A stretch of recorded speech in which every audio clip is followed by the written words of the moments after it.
ఎత్తుకు పై ఎత్తు. రత్తయ్య బేదవాడు. అతని కూతురికి పెళ్లి నిశ్చయమైంది. అతను కడుపు కట్టుకొని ఎలాగో కూడబెట్టిన డబ్బు తీసుకొని బస్తీకి వెళ్ళి బంగారు నగల దుకాణాలన్నీ తిరిగి వజ్రాల శెట్టి దుకాణంలో ఒక నగర ఇతర చోట్ల కన్నా చాలా చౌకగా దొరికితే కొన్నాడు. అతను తన చింకి బట్టల చాటున ఆ నగను దాచుకొని తన గ్రామానికి పోతుంటే దారిలో 3 మనుషులు కర్రలతో అతన్ను అటకాయించి, నీ దగ్గర ఉన్నదంతా బయట పెట్టు, లేకపోతే బుర్ర బద్దలు కొట్టేస్తాం అని అన్నాడు. రత్తయ్య ఆశ్చర్యపోయి, నాలాంటి బీదవాడి దగ్గర ఏముంటుంది బాబులు, నన్ను వదలండి అని అన్నాడు. రత్తయ్యను పలకరించిన వాడే కర్రను అతని భుజం మీద ఆనించి, నీ బట్టల చాటున దాచిన నగ పైకి తీయి అని అన్నాడు. రత్తయ్యకు చెమటలు పట్టాయి. తన కష్టార్జితమంతా ఆ నగలో ఉన్నది. దాని సంగతి వీళ్లకు తెలిసిపోయింది. అతను దేవుడా అంటూ వాళ్లకు నగ ఇచ్చుకున్నాడు. దొంగలు దాన్ని తీసుకొని వెళ్ళిపోయారు. నగ పోయింది, కానీ రత్తయ్య బుర్ర చురుకుగా పనిచేస్తుంది. తన చింకి బట్టల చాటున బంగారు నగ ఉన్నట్టు వాళ్లకు ఎలా తెలిసింది? తనను పలకరించిన వాణ్ణి వజ్రాల శెట్టి దుకాణంలో చూసినట్టు రత్తయ్యకు స్ఫురించింది. ఇది స్ఫురణకు రావటమే తరువాయి. రత్తయ్య తిరిగి బస్తీకి వచ్చాడు.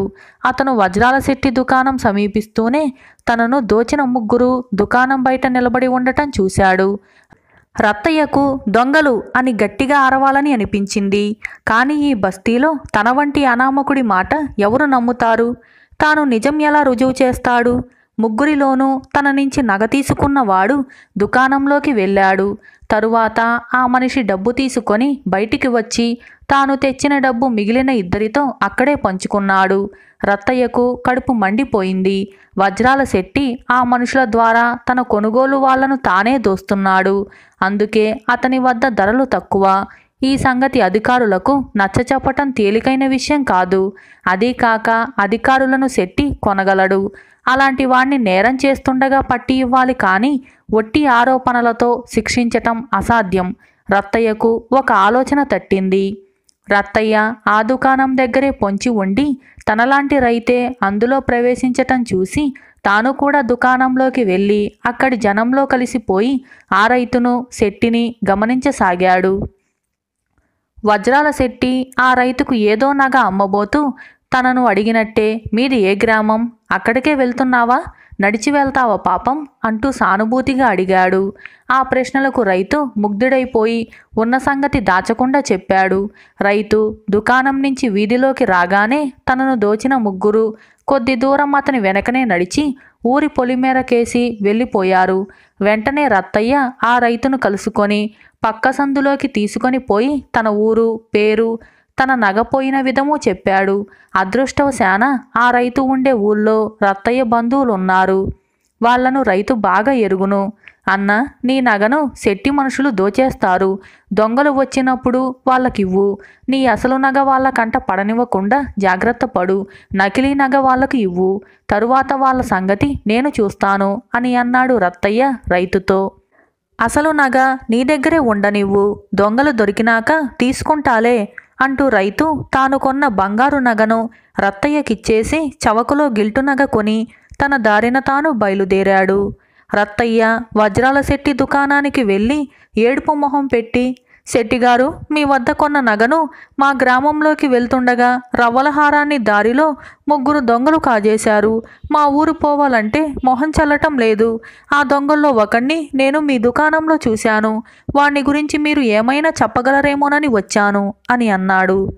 దొంగలు రవ్వల హారం కాజేసిన సంగతి తన దగ్గర దాచారని శెట్టి అమితంగా కలవరపడ్డాడు.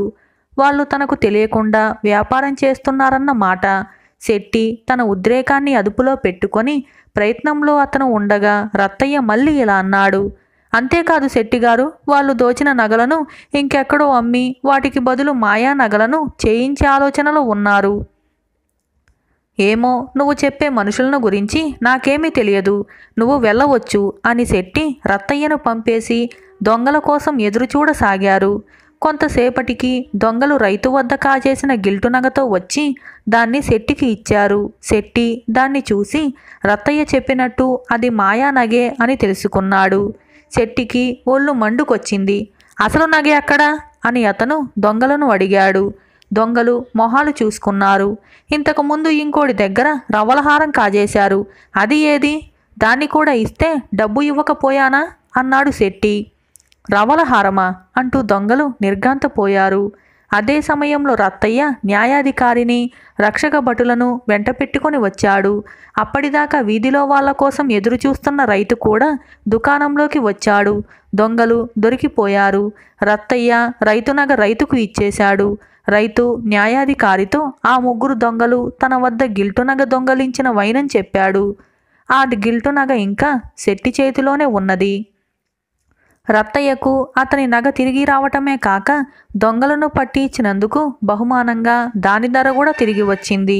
దొంగలను, శెట్టిని రక్షక భటులు పట్టుకుపోయారు. ఈ విధంగా ఎత్తుకు పై ఎత్తు అనే ఈ కథ సమాప్తమైంది. దొంగ సహాయం. కాశ్మీరు దేశంలో ఒక కులీనుడైన పండితుడు ఉండేవాడు. వారిది జమీందారి వంశం.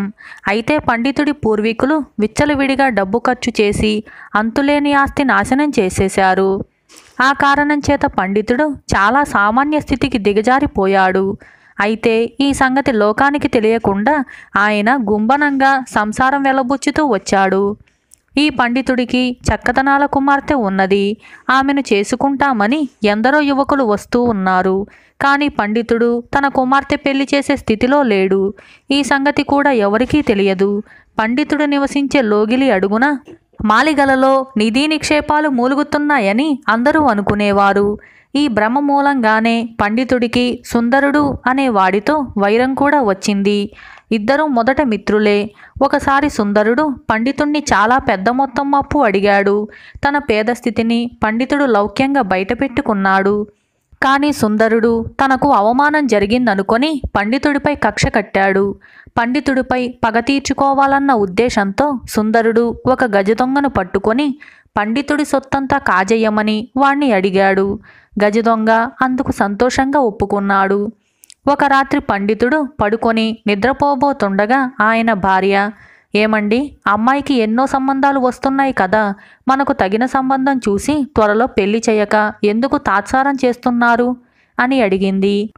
తాము ఆర్థికంగా చితికిపోయిన సంగతి ఆమెకు కూడా తెలియదు. నువ్వన్నది నిజమే, కానీ అసలు సంగతి ఏమిటంటే నా దగ్గర డబ్బు లేదు. కొంతకాలంగా నేను ప్రతిష్ట కోసం పాకులాడుతూ మనకున్న తాహతును మించి ఖర్చు చేస్తూ వస్తున్నాను. ఇప్పుడున్న పరిస్థితి ఏమంటే మన సంసారం జరగటానికి ఎక్కడి నుంచి డబ్బు తేవాలో నాకు తెలియదు. పెళ్ళి ఏం పెట్టి చెయ్యను అని పండితుడు తన భార్యతో అన్నాడు. అయ్యో, ఎంత పాపిష్టిగతి దాపరించింది మనకు. ఇంతకాలం బ్రతికి మనం దారిద్ర్యం వాత పడ్డామా అని పండితుడి భార్య శోకించింది. పండితుడికి కూడా దుఃఖం ఆగలేదు. భార్యాభర్తల సంభాషణ అంతా గజదొంగ విన్నాడు. పండితుడి ఇల్లు దోచే ఉద్దేశంతో వాడు ఆ రాత్రే దొంగతనంగా లోపల చొరబడ్డాడు. తనకు అబద్ధాలు చెప్పి సుందరుడు పంపాడని వాడికి చాలా కోపం వచ్చింది. పండితుడు ఆయన భార్య నిద్రపోయిన దాకా వాడు పొంచి ఉండి తరువాత చల్లగా బయటికి జారుకున్నాడు. మర్నాడు ఉదయం సుందరుడు గజదొంగ కోసం చాలాసేపు చూశాడు. వాడు రాలేదు సరికదా, సుందరుడి ఇంటిని ఎవరో కొల్లగొట్టినట్టు తెలిసింది. ఇంట్లో ఒక్క నగ మిగలకుండా ఎవరో అంతా ఊడ్చేశారు.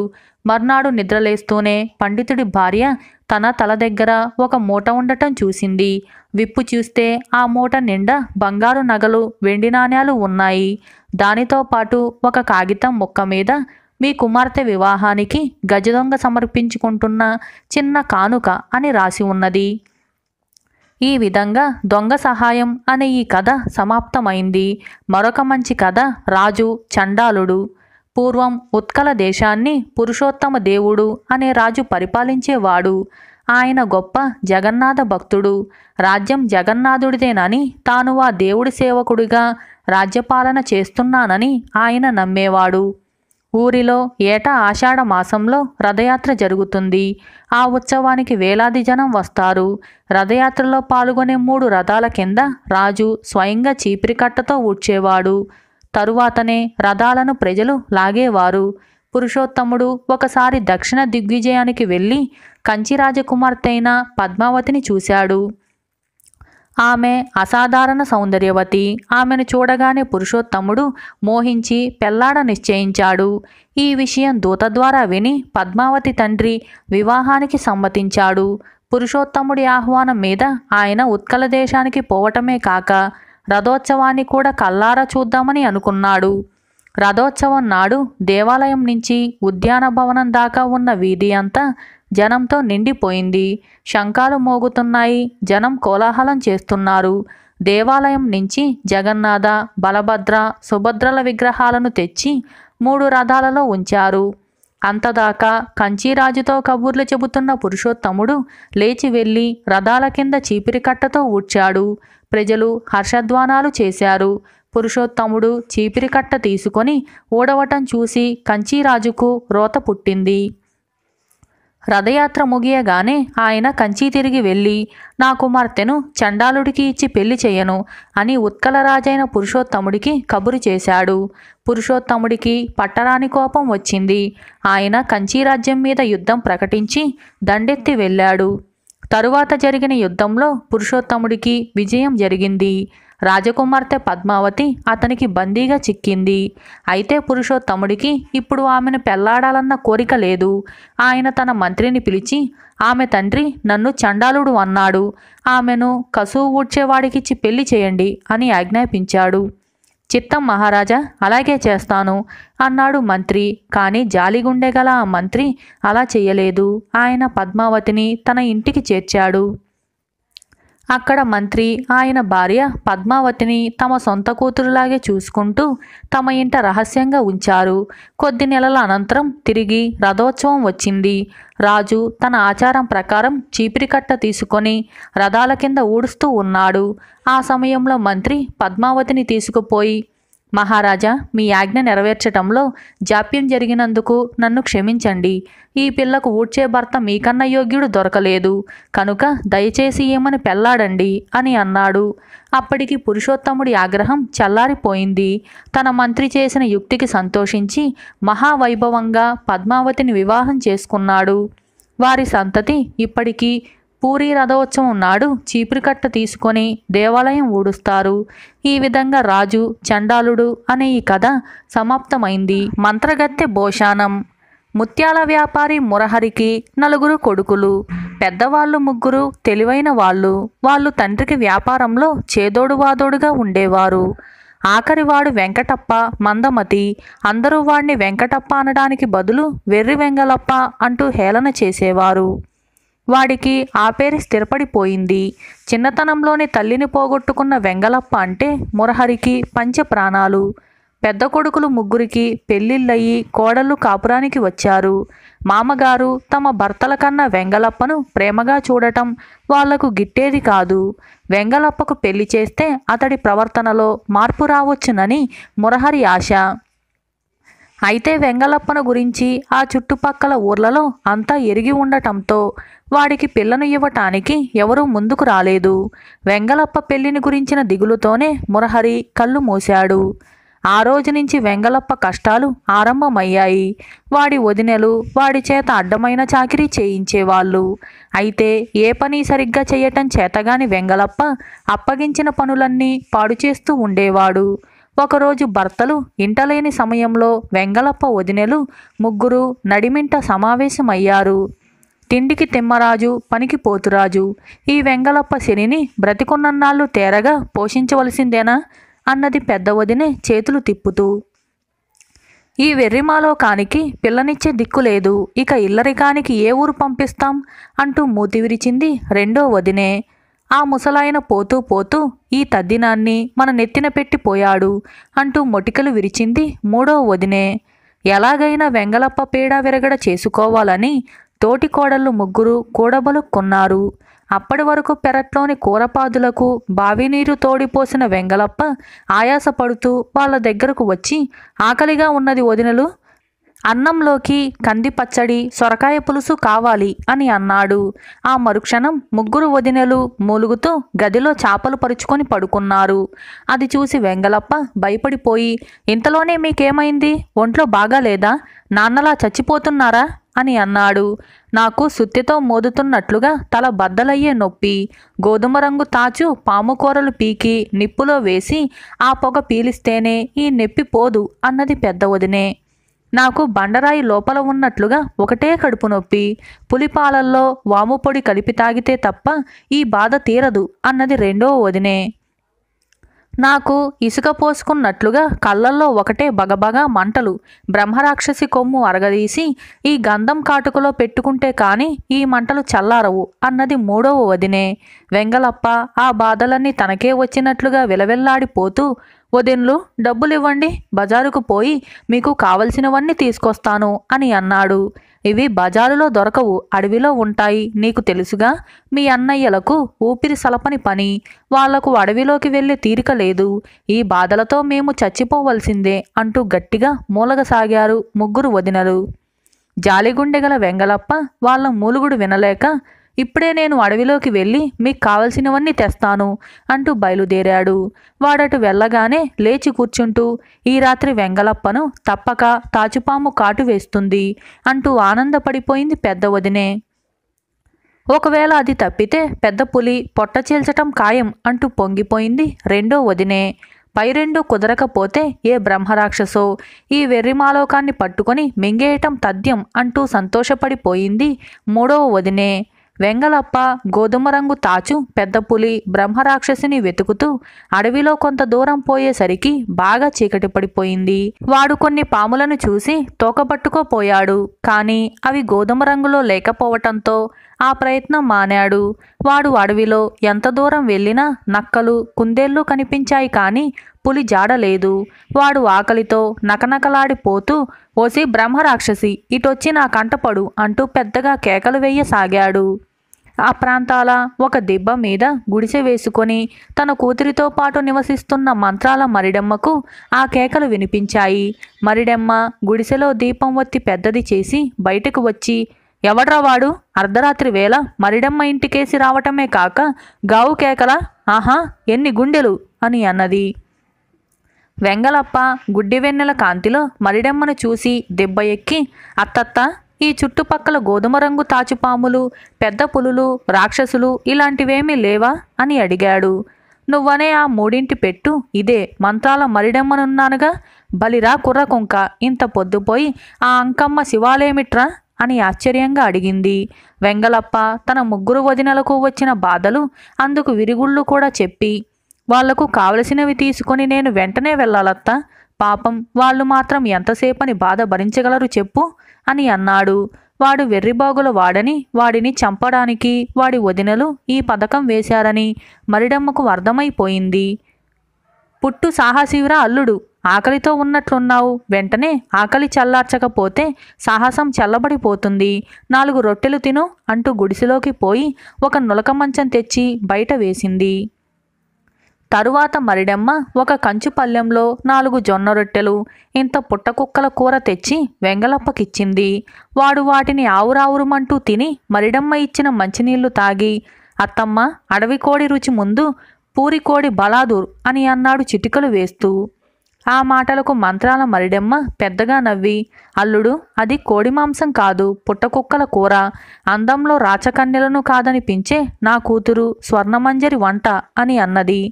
గుడిసె బయట జరుగుతున్న ఈ సంభాషణ వల్ల నిద్రాభంగమైన స్వర్ణమంజరి, ఏమే అమ్మ, మళ్ళీ నేపాలం నుంచి నీ గురువేమైనా తగలడ్డాడా? నేర్చిన మంత్రాలు చాలవా? ఇప్పటికే మంత్రగత్తె కూతురునని ఎవరూ నన్ను పెళ్లాడటానికి ముందుకు రావటం లేదు. నీ కడుపున పుట్టిన కర్మానికి ఇలా అడవి మనిషిలాగా చచ్చేదాకా బ్రతకవలసిందేనా అన్నది పట్టరాని కోపంతో. మరిడమ్మ కూతురికేమీ జవాబివ్వకుండా, అల్లుడు, తెల్లవారేదాకా ఈ మంచం మీదే పడుకో, నీకు కావలసిన వస్తువుల సంగతి రేపు చూద్దాం అని చేతిలోని మంత్రదండంతో గుడిసె చుట్టూ ఒక గీత గీయగానే బగ్గుమంటూ ఒక అడుగు ఎత్తు మంట లేచింది. భయపడకల్లుడు, నిప్పు చూస్తే ఏ మృగం కూడా ఇటుకేసి రాదు అంటూ మరిడమ్మ గుడిసెలోకి వెళ్ళిపోయింది. మరిడమ్మ అటు వెళ్ళగానే వెంగలప్ప నిద్రలోకి జారుకున్నాడు. మళ్ళీ పడుకొని నిద్రపోయేటందుకు ప్రయత్నిస్తున్న స్వర్ణమంజరితో మరిడమ్మ, తరువాత నిద్రపోదు గాని ముందు బయట పడుకొని ఉన్న కుర్రవాడు నీకు నచ్చాడో లేదో చెప్పు అని అన్నది. స్వర్ణమంజరి గుడిసె తలుపు తెరిచి బయటకి చూసింది. గుడ్డి వెన్నెల వెలుగులో దబ్బపండు ఛాయితో పుష్టిగా ఉండి ఆదమరిచి నిద్రపోతున్న వెంగలప్ప ఆమెకు ఎంతగానో నచ్చాడు. కూతురు సిగ్గుపడుతూ తలుపు మూసి లోపలికి రావటం చూసి సంగతి గ్రహించిన మరిడమ్మ, తెల్లవారగానే ఆ కుర్రవాడితో నీ పెళ్లి జరిగిపోతుంది. మనిషి ఒట్టి అమాయకుడైనా చాలా బుద్ధిమంతుడు. మంచి తెలివైన ఆడపిల్లకు అమాయకుడు భర్తగా దొరకడం పూర్వజన్మ పుణ్యం అంటారు. మా గురువు నేపాల భట్టుగారు అంటూ పెద్దగా నవ్వింది. ఆ తరువాత ఆమె తెల్లవారుజామున అడవి కోళ్లు కూయటం ప్రారంభించగానే నిద్రపోతున్న వెంగళప్పను తట్టి లేపి, అల్లుడు, నా కూతురు స్వర్ణమంజరిని పెళ్లి చేసుకుంటే నువ్వు అడిగినవన్నీ కట్నంగా ఇస్తాను అని అన్నది. వదినల ఆరోగ్యం బాగుపడితే అంతే చాలుననుకొని వెంగళప్ప, ఇంతగా అడగాల అత్త, పెళ్ళే కదా, చేసుకుంటాను అని అన్నాడు. మరిడమ్మ అప్పటికప్పుడు కొండదేవత గుడిలో గన్నేరు దండలు మార్పించి ఆ ఇద్దరికీ పెళ్లి చేసింది. తరువాత ఆమె ఒక పల్లె నుంచి ఎడ్ల బండిని తీసుకొని వచ్చి, అల్లుడు, కూతురు బండి ఎక్కాక గుడిసెలోంచి పాత భోషానం ఒకటి తెచ్చి బండిలో పెట్టించి వెంగళప్పతో, అల్లుడా, మీ వదినలకు కట్నాలు కానుకలతో పాటు వాళ్ళు కావలసినవన్నీ కూడా ఈ భోషానంలో ఉన్నవని చెప్పు అని సాగనంపింది. సాయంత్రానికి భార్యతో ఇంటి ముందు దిగాడు వెంగళప్ప. ఆ సరికి వాడు చచ్చి మామగారిని చేరి ఉంటాడనుకున్న వాడి వదినలు వాడు పసుపు బట్టలతో బంగారపు బొమ్మలాంటి భార్యతో రావటం చూసి విస్తుపోయారు. బండివాడు భోషానాన్ని లోపలి గదిలో పెట్టి వెళ్ళిపోయాడు. వెంగళప్పతో లోనికి రాబోతున్న స్వర్ణమంజరిని గుమ్మంలోనే వదినలు అడ్డగించి, లోపలికి అడుగు పెడితే కాళ్ళు విరగ్గొడతాం, ఎవతివే నువ్వు, ఎర్రగా బుర్రగా కనపడగానే కానీ కట్నం లేకుండా మా మరిదిని బుట్టలో వేసి తాళి కట్టించుకుంటావా అని అన్నారు. మీకు కావలసినవన్నీ ఆ భోషానంలో ఉన్నాయని మా అత్త మీకు చెప్పమన్నది అని అన్నాడు వెంగళప్ప. ఆ మాట వినగానే ముగ్గురు వదినలు చావు తప్పించుకొని వెంగళప్ప అవన్నీ ఎలా తేగలిగాడబ్బా అని అనుకుంటూ ఆశ్చర్యపోయారు. ముందుగా పెద్ద వదినే గదిలోకి పోయి ఆత్రంగా భూషానం మూత తెరిచింది. అంతే, లోపలి నుంచి నిలువెత్తు గోధుమ వన్నె త్రాచు బుసలు కొట్టుకుంటూ పడగెత్తింది. ఆమె కెవ్వుమనబోయి నిగ్రహించుకొని భోషానం మూత మూసి గది బయటకు వచ్చి, ఇంకా గుమ్మంలోనే నిలబడిపోయారేం, లోపలికి రండి అంటూ వెంగళప్పను స్వర్ణమంజరిని లోపలికి ఆహ్వానించింది. ఈసారి రెండో వదినే హడావుడిగా గదిలోకి వెళ్ళి భూషానం మూత తెరిచింది. లోపల కూరలు చాచి పంజాలు జులిపిస్తూ భయంకరమైన పెద్ద పులి. ఆమె మూర్ఛపోబోయి తమాయించుకొని గది నుంచి బయటకు వచ్చి, అలా నిలబడిపోయారేం, కూర్చోండి అంటూ వెంగళప్పకు వాడి భార్యకు మంచం వాల్చింది. మూడో వదినే దాదాపు పరుగు పెడుతూ గదిలోకి వెళ్ళి భోషానం మూత ఎత్తింది. లోపల తలపై 2 కొమ్ములతో ఒంటి నిండా రోమాలతో చింతమొద్దులాంటి బ్రహ్మరాక్షసి కళ్ళు నలుపుకుంటూ ఆవలిస్తూ ఉన్నది. ఇది చూసి ఆమెకు పై ప్రాణాలు పైనే పోయేంత పనై పిచ్చిచూపులు చూస్తూ బయటికి వచ్చి వెంగళప్ప వాడి భార్యతో, భోజనం ఎప్పుడు చేశారో ఏమో, కాళ్ళు కడుక్కొని వస్తే భోజనం వడ్డిస్తాను అని అన్నది. ముగ్గురు వదినల చేతుల్లో ఏమీ లేకపోవటం చూసి వెంగళప్ప, మీ బాధలు తగ్గిపోయినట్లున్నాయి, ఆ భోషానం మా గదిలోనే ఉంటుంది కదా, మా అత్త పంపిన వస్తువులు మీకెప్పుడు అవసరమైతే అప్పుడు తీయిస్తాను అని అన్నాడు. చిన్నపిల్లలు, మీరు మాకిచ్చేదేమిటి, మేమే మిమ్మల్ని కంటికి రెప్పలా కాపాడుకుంటాం అన్నారు ముగ్గురు వదినలు ఆప్యాయంగా. మరిడమ్మకు తెలుసు, గదిలో ఆ భోషానం ఉన్నంత కాలం ఆ ఇంట్లో వెంగళప్పకు తన కూతురుకు ఆడింది ఆట పాడింది పాటగా రోజులు గడిచిపోతాయని నిజం అక్షరాల అలాగే జరిగింది. ఈ విధంగా మంత్రగత్తె భోషానం అనే ఈ కథ సమాప్తమైంది. విశాలుడి మతిమరుపు. పెనుమూడి అనే గ్రామంలో ఉండే జగన్నాథునికి 4 కొడుకులు. వారిలో ఆఖరువాడు విశాలుడు. పెద్దవాళ్ళు ముగ్గురు కష్టపడి చదువుకొని జీవితంలో స్థిరపడ్డారు. విశాలుడికి చదువు సరిగ్గా అబ్బలేదు. అందుకు కారణం వాడి మతిమరుపు. ఏమి చదివినా వెంటనే మర్చిపోవటం విశాలుడి సహజ గుణం. చదివే కాదు, అన్ని విషయాల్లోనూ వాడి మతిమరుపు అలాగే ఉండేది. స్నేహితులతో ఆటలాడితే దొంగ ఎవరో మర్చిపోయేవాడు. ఆటల గొడవలో తిండి గురించి మర్చిపోయేవాడు. తిండి తిన్నాక ఆ విషయం మర్చిపోయేవాడు. పొరపాటున తల్లి మళ్ళీ పిలిస్తే మళ్ళీ వెళ్ళి భోజనం చేసేవాడు. డబ్బులిచ్చి సంతకు పంపిస్తే ఏమి కొనాలో మర్చిపోయేవాడు. తోచినవి కొని తెచ్చి ఏవి ఎంత కొన్నానో మర్చిపోయేవాడు. తల్లిదండ్రులకు విశాలుడి మతిమరుపు గురించి బెంగగా ఉండేది. వాళ్ళు వాడిని దగ్గరుండి శ్రద్ధగా చదివించారు. జ్ఞాపక శక్తి వృద్ధి పొందలేదు. తలకు నిమ్మ నూనె మర్దన కూడా చేయించారు. మతిమరుపు పోలేదు. సరస్వతీ లేహ్యం తినిపించారు. వాడిలో ఏ విధమైన మార్పు లేదు. ఈ విధంగా విశాలుడికి 15 నిండాయి. తల్లిదండ్రులకు వాడి స్థితి చూసి మరింత బెంగ పట్టుకుంది. విశాలుడి అన్నలు మంచివాళ్ళు. వాళ్ళు తల్లిదండ్రులతో మేము సుఖంగా ఉంటున్నాము. మనకున్న 20 ఎకరాల ఆస్తి విశాలుడికే ఇచ్చేస్తాం. అందులో 1 ఎకరం కూడా వాటా అడగకుండా మేము స్వయం కృషితో బతుకుతాం. మీరు దిగులు పడకండి అని ధైర్యం చెప్పారు. అయితే విశాలుడి తల్లిదండ్రులు మాత్రం మతిమరుపు మనిషికి ఎంత ఆస్తి ఉంటే మాత్రం ఏం లాభం? వాడిని మోసగించటం సులభం. మేమున్నంతకాలం పర్వాలేదు, కానీ ఆ తర్వాత మీరు మాత్రం ఎంతకాలమని వాడి బాగోగులు చూస్తారు? మీ సంసారాలు పెద్దవవుతాయి. ఎదిగిన పిల్లలు ఎవరి బ్రతుకులు వాళ్ళు బతకాలి తప్ప ఇతరుల మీద ఆధారపడకూడదు అని పెద్ద కొడుకు వద్ద కళ్ళు నీళ్లు పెట్టుకున్నాడు తండ్రి. ఇలా ఉండగా ఆ గ్రామానికి యోగి ఒకడు వచ్చాడు. ఆయన ఎటువంటి సమస్యనైనా పరిష్కరించగలడని తెలిసి విశాలుడి తల్లిదండ్రులు ఆయన్ను దర్శించి విశాలుడి గురించి చెప్పుకున్నారు. అబ్బాయిని ఒకసారి నా వద్దకు తీసుకురండి. వాడి మతిమరుపు తగ్గించే ఉపాయమేమైనా ఉందో లేదో పరిశీలించి చెబుతాను అని అన్నాడు యోగి. మర్నాడు విశాలుడు తల్లిదండ్రులతో యోగి వద్దకు వెళ్ళాడు. యోగి విశాలుణ్ణి వెంట పెట్టుకొని సమీపంలో ఉన్న ఒక పూల మొక్క వద్దకు వెళ్ళాడు. ఆ మొక్కకు పసుపు రంగు పూలు ఉన్నాయి. కొమ్మలన్నీ ముళ్ళతో నిండి ఉన్నాయి. యోగి విశాలుడితో మొత్తం 12 పూలు కొయ్యి, ముళ్ళు గీరుకోకుండా జాగ్రత్త పడు. నీ మతిమరుపు తగ్గటానికి మంచి మందు చెబుతాను అని అన్నాడు. విశాలుడు 8 పూలు కోసి తెచ్చి యోగికిచ్చాడు.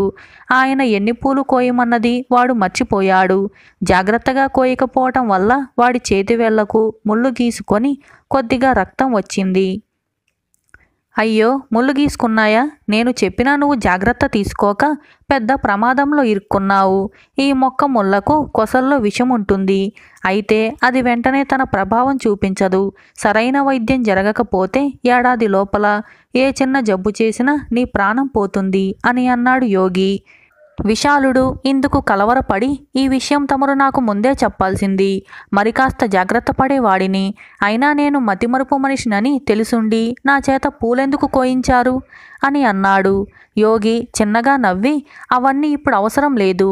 నేను నీకు 10 గుళికలిస్తాను. ప్రతిరోజు 2 పూటల భోజనం కాగానే ఒక్కొక్క గుళిక చొప్పున వేసుకోవాలి. ఇప్పుడు 8 పూలు కోసావు కదా, వీటిని సాయంత్రం శివుడి గుడిలో ఇవ్వు. ఇలాగే మొత్తం 5 రోజులు రోజు 8 పూల చొప్పున సాయంత్రం పూట శివుడి గుడిలో ఇస్తుండు. ఇంకెప్పుడు చేతికి ముళ్ళు గీరుకోకుండా జాగ్రత్త పడు. ఒకవేళ గీరుకుంటే వెంటనే వచ్చి నాకు చెప్పు. అందుకు విరుగుడు చాలా కష్టం అని అన్నాడు. స్వామి, నేను అసలే మతిమరుపు మనిషిని. ఇవన్నీ మా అమ్మకు చెప్పండి, ఆమె చూసుకుంటుంది అని అన్నాడు విశాలుడు. యోగి అయిష్టంగా తలాడించి, ఈ విషయం నీకు నాకు తప్ప 3వ మనిషికి తెలిస్తే వైద్య విధానం పనిచెయ్యదు. అన్నీ నువ్వే స్వయంగా చేసుకోవాలి. మరొకసారి నువ్వేం చెయ్యాలో చెబుతాను. ఆ తర్వాత ఏం చెయ్యాలని నువ్వు కూడా నన్ను అడగకూడదు, గుర్తుంచుకో అని అన్నాడు. తరువాత ఆయన విశాలుణ్ణి వాడి తల్లిదండ్రులకు అప్పగించాడు. వాళ్ళు వెళ్ళిపోయారు. ఆ రోజుతో కలిపి సరిగ్గా 5 రోజులయ్యాక విశాలుడు తల్లిదండ్రులను వెంట పెట్టుకొని వచ్చి, స్వామి, మీరు చెప్పినవన్నీ ఒకటి కూడా పళ్ళుపోకుండా చేశాను. ఇంకా ఏమి చేయవలసి ఉందో చెప్పి నా భయాన్ని తగ్గించండి అని అన్నాడు. ఇక అందరికీ తెలిసినా పర్వాలేదు, నువ్వేం చెయ్యాలో అన్నీ చెప్పు అని అన్నాడు యోగి. ప్రతిరోజు 2 సార్లు భోజనం చేయగానే మీరిచ్చిన గుళికలు వేసుకునేవాణ్ణి.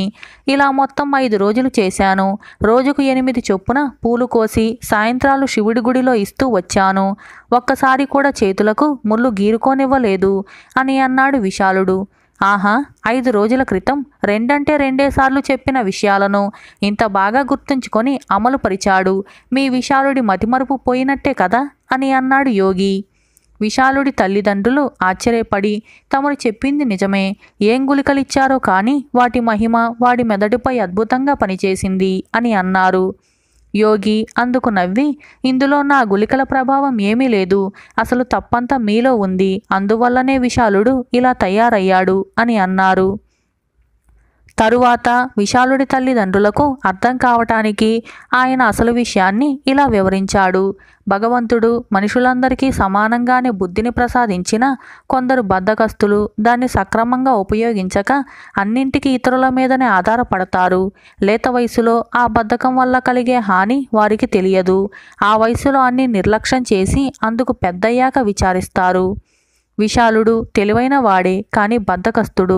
అందుకని మతిమరుపు అలవాటు చేసుకున్నాడు. మతిమరుపు వాడికి ఎవరు ఏ పని చెప్పరు. మతిమరుపు వాడిని ఎవరూ తప్పు పట్టరు. స్నేహితులు ఆటల్లో వాడి మీద జాలిపడుతున్నారు. ఆటల్లో ఓడిపోవటం వల్ల వాడికేం నష్టం అనిపించదు. అలాగే వాడికి ఏ అవసరాలున్నా అన్నలో తండ్రో చూసుకుంటున్నారు. తల్లి వాడికి పిలిచి భోజనం పెడుతుంది. మతిమరుపు తన ప్రాణాలు తీయవచ్చునని భయం కలగ్గానే వాడి జ్ఞాపకశక్తి అద్భుతంగా పనిచేసింది. వాడి బుద్ధిలో లోపముందా లేక బద్ధకం నిర్లక్ష్యంతో మతిమరుపును కొని తెచ్చుకుంటున్నాడా అన్నది పరీక్షించటానికే నేను ఈ 5 రోజులు వాడిలో ప్రాణభయాన్ని కలిగించాను. వాడికి జ్ఞాపకశక్తి లోపం లేదని తెలిసింది కాబట్టి ఇక మీదట మతిమరుపు తొలగకపోతే విశాలుడి వాటా 3 ఎకరాల పొలం కూడా ముగ్గురన్నదమ్ములకు ఇచ్చేసి వీణ్ణి వాళ్ళ దయాధర్మ భిక్షంపై ఆధారపడి బ్రతకమనండి తప్ప మొత్తం ఆస్తి అంతా వీడికే ఇచ్చి పొరపాటు ఆలోచన చెయ్యొద్దు. నా వాటా 3 ఎకరాలేమిటి 5 ఎకరాలు కదా అన్నాడు విశాలుడు అప్రయత్నంగా. యోగి చిటికలు వేస్తూ నవ్వి విశాలుడి తల్లిదండ్రులతో మీ విశాలుడికి మీ ఆస్తి ఎంతో అందులో తన వాటా ఎంతో కూడా స్పష్టంగా గుర్తుంది గమనించారా అని అన్నాడు. ఆ తరువాత విశాలుడిని మతిమరుపు బాధించనే లేదు. ఈ విధంగా విశాలుడి మతిమరుపు అనే ఈ కథ సమాప్తమైంది.